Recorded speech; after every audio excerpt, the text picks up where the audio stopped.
Happy Friday, everyone. I'm Chris Brown. This is your weekend review from ClarkCountyToday.com. Just a quick reminder before we start, if you have a story idea or something you think we should be looking into, you can shoot us an email, news@ClarkCountyToday.com, or send us a message through the Clark County Today Facebook page. We're always happy to hear your ideas. All right, on with a recap of some of this week's content at ClarkCountyToday.com.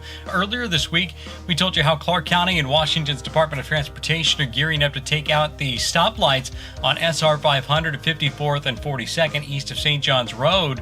WashDOT wants to make the change after recording almost 400 crashes at those intersections in the past 5 years. If approved, the intersections would change to right in, right out only. WashDOT is hoping to start construction this year. Vancouver City Council this week voted to change some rules in order to allow the Port of Vancouver to move ahead with their Terminal 1 public market project. While state law and city codes don't allow buildings to be built over water, this change will allow the current Warehouse 23 building to be torn down, the dock rebuilt, and the public market built just west of the existing location.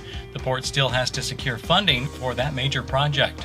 We also told you about a possible new life for the Camas Municipal Pool at Crown Park. The city closed it this season after being told by the health department that major fixes were needed.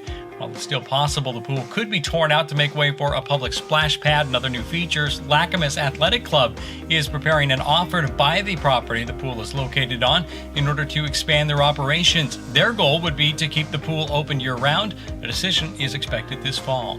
Editor Ken Vance attended a League of Women Voters of Clark County Candidate Forum held Saturday in Vancouver, along with ClarkCountyToday.com videographer and photographer Mike Schultz. The forum featured candidates from 3 races in the upcoming election, 2 of which will reduce the field of candidates in the top 2 primaries set for August 7th. Vance posted a story on the race for 17th District Representative Position 1 featuring incumbent Vicky Kraft and challenger Tanisha Harris. Vance confirmed that James Tolson has withdrawn from that race. Also, 3 of the 4 candidates in the race for county chair, Eileen Quirine, Christy Stanley, and Eric Holt, participated in the forum. Vance's story also included answers to the moderator's questions from the incumbent, Mark Bolt, who was unable to attend in person. Still to come, a story on the race for PUD Commissioner District 1. All 3 candidates, incumbent Jim Malinowski, challengers Judy Chipman, and Sherry Erickson, participated in Saturday's event. Vance also editorialized this week on his favorite topic, the transportation congestion issues facing Clark County residents commuting to work in Oregon.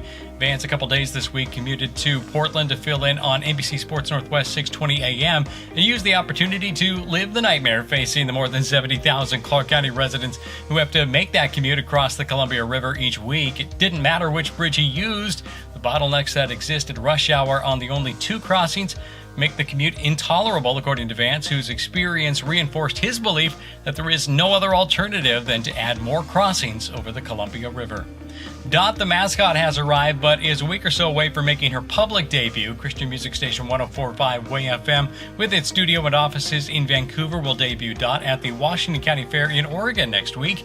It's the station's way of reaching out to listeners to show them what they're all about, uplifting, upbeat, and real.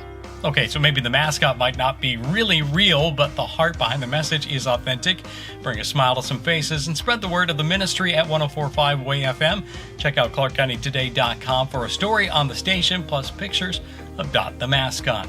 Clark County Today webmaster Andy Schwartz and reporter Michael McCormick Jr. took you to Territorial Days in Amboy last weekend. You can find plenty of videos of the fun there, including chainsaw, wood carving, log rolling, pole climbing, and much, much more.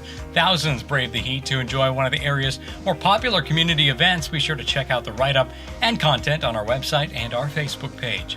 Well, that's it for this week's edition of your Week in Review from ClarkCountyToday.com. Be sure to follow us on Facebook, Twitter, and Instagram to be part of the conversation. And for all of us, I'm Chris Brown. Have a great weekend. We'll see you next week.